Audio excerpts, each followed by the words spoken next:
యేసుక్రీస్తు నామంలో మీ అందరికీ వందనాలు. ప్రియ స్నేహితులారా, ఈరోజు మనము ఒక దేశంలో జరిగినటువంటి ఉపవాస దినం గురించి తెలుసుకుందాము. మన అందరికీ యోనా గారు సుపరిచితమే కదా. ఈరోజు నినివే పట్టణంలో జరిగినటువంటి ఉపవాస దినం గురించి మనం తెలుసుకుందాం. దేవుడు నినివే పట్టణంలో ఉన్నటువంటి ఆ యొక్క పాపము, ఆ యొక్క పట్టణంలో జరుగుతున్నటువంటి యొక్క పాప పరిస్థితిలో వారి యొక్క చెడుతనము, దుష్కార్యాలన్నిటిని చూసి ఎంతగానో దేవుడు బాధపడతాడు.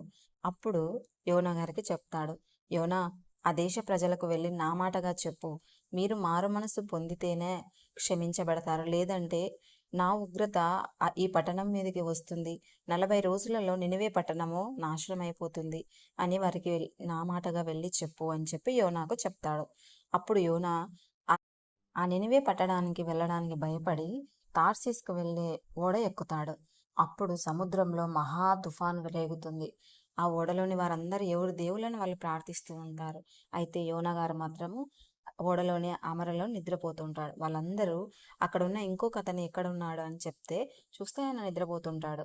అప్పుడు వాళ్ళు అంటారు, ఓయి నిద్రపోతా, ఎంత తుఫాన్ వస్తుంటే అందరం ప్రాణభయంతో భయపడుతుంటే నీకు ఎలా నిద్ర వస్తుంది, లేచి నీ దేవుణ్ణి వేడుకో అని చెప్పి వాళ్ళు యోనా గారికి చెప్తారు. అప్పుడు యోనా గారు అంటారు, ఈ తుఫాను నా వల్లనే వచ్చింది, మీరేం భయపడకుండా నన్ను తీసి సముద్రంలో పడవేయండి అని చెప్పి చెప్తాడు. అప్పుడు వాళ్ళు అడుగుతారు, అవునా, ఈ పాపం మా మీదికి రాదు కదా అని ఆలోచించుకొని వాళ్ళు ప్రార్థన చేసుకొని ఆ యోనాను తీసి సముద్రంలో పడవేస్తారు. యోనా పడేసినప్పుడు అప్పటికే దేవుడు ఒక మత్స్యానికి ఆజ్ఞ ఇచ్చింటాడు. ఆ మత్స్యం వచ్చి యోనా గారిని మింగేస్తుంది. మింగిన తర్వాత యోనా గారు 3 రోజులు ఆ మత్స్య కడుపులో ఉండినప్పుడు ఆయన దేవుని సన్నిధిలో పశ్చాత్తాపంతో ప్రార్థన చేస్తాడు. అప్పుడు మత్స్యంకు దేవుడు ఆజ్ఞ ఇచ్చిన వెంటనే అది వచ్చి సముద్రపు ఒడ్డున ఆయనను కక్కివేస్తుంది. కక్కివేసిన తర్వాత అతను నినివే పట్టణానికి వెళ్తాడు. వెళ్ళి ఆ యొక్క పట్టణపు మధ్య ప్రాంతంలో నిలబడి చెప్తూ ఉంటాడు, ఈ యొక్క నినివే పట్టణ ప్రజలారా, నేను చెప్పేది వినండి, 40 రోజులలో ఈ యొక్క నినివే పట్టణం నాశనం కాబోతుంది. మీ పాపములు వదిలేసి మీరు దేవుని దగ్గర క్షమాపణ అడగండి అని చెప్తారు. ఒకరోజు అందరూ చూస్తారు, సైలెంట్గా వెళ్ళిపోతారు. ఇట్లా రోజు చెప్తూ అప్పుడు ఆ ప్రజలు ఆలోచిస్తారు, మనము మన పాపములు ఒప్పుకుంటే ఏమైనా దేవుడు మనల్ని క్షమిస్తాడేమో కదా అని వాళ్ళు ఒక ఉపవాస దినాన్ని ప్రకటించుకుంటారు. ఆ నినివే పట్టణం ఎలా ఉంటదంటే దేవుని దృష్టికి గొప్పదై 3 దినముల ప్రయాణం అంత పరిమాణం గలదనమాట. అయితే యోనా ఒకరోజు ఏం చేస్తాడంటే ఒక దిన ప్రయాణం అంతా సంచరించుచు ఇక 40 దినములకు నినివే పట్టణం నాశనమగునని ప్రకటన చేస్తాడు. అప్పుడు ఆ పట్టణపు వారు దేవుని యందు విశ్వాసం ఉంచి ఉపవాస దినం చాటించి గనులేమి అల్పులేమి అందరూ గోనెపట్ట కట్టుకొని ఆ సంగతి నినివే రాజునకు వినబడుతుందనమాట. అప్పుడు అతడు కూడా తన సింహాసనం మీద నుండి దిగి తన రాజవస్త్రములు తీసివేసి గోనెపట్ట కట్టుకొని బూడిదలో కూర్చుంటాడు. మరియు రాజైన తాను ఆయన మంత్రులు ఆజ్ఞ ఇస్తారనమాట. ఒకవేళ దేవుడు మనస్సు తిప్పుకొని పశ్చాత్తాప్తుడై మనం లయం కాకుండా తన కోపాగ్నిని చల్లార్చుకొనును గనుక మనుషులు ఏదీ పుచ్చుకొనకూడదు. పశువులు గాని, ఎద్దులు గాని, గొర్రెలు గాని మేత మేయకూడదు, నీళ్లు త్రాగకూడదు.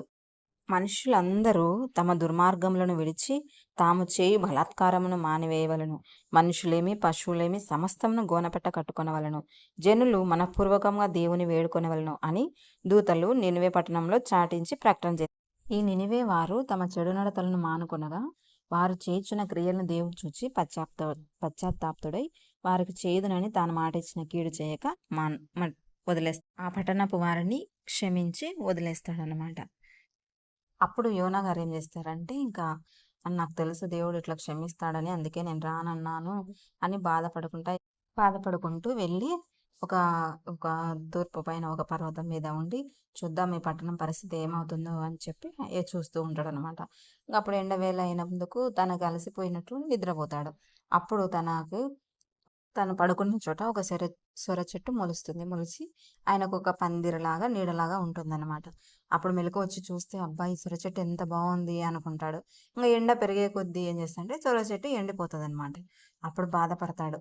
అప్పుడు దేవుడు అంటాడనమాట, నువ్వు విత్తనం వేయకపోయినా నీళ్లు పోయకపోయినా ఆ చెట్టు పందిరి కింద కాసేపు అలసట తీర్చుకున్నందుకే చెట్టు ఎండిపోయిందని బాధపడుతున్నావే, మరి నా ప్రజలు నశించిపోతే నాకు బాధనే కదా అని చెప్పి యోనా గారికి చెప్తారు. అప్పుడు యోనా గారు సరే అని చెప్పి సంతోషిస్తాడనమాట. ఆ ఆ విధంగా ఆ దేశ ప్రజలు తమ మీదికి రాబోతున్న ఉగ్రతను ఉపవాసం ద్వారా తప్పించుకున్నారనమాట. ఉపవాసం అంటే ఏంటో ముందు మనం తెలుసుకోవాలి. మన ప్రవర్తన మార్చుకోవాలి. మన నడవడిక మార్చుకోవాలి. మనఃపూర్వకంగా దేవుని సన్నిధిలో మనం గడపాలన్నమాట. ఉపవాస ప్రార్థన ద్వారా ఎన్నో కార్యాలు సాధ్యమవుతాయి. ఉపవాస ప్రార్థన ద్వారా సాధ్యమైన కార్యాలు ఇంకా కొన్ని నెక్స్ట్ పార్ట్‌లో చూద్దాం.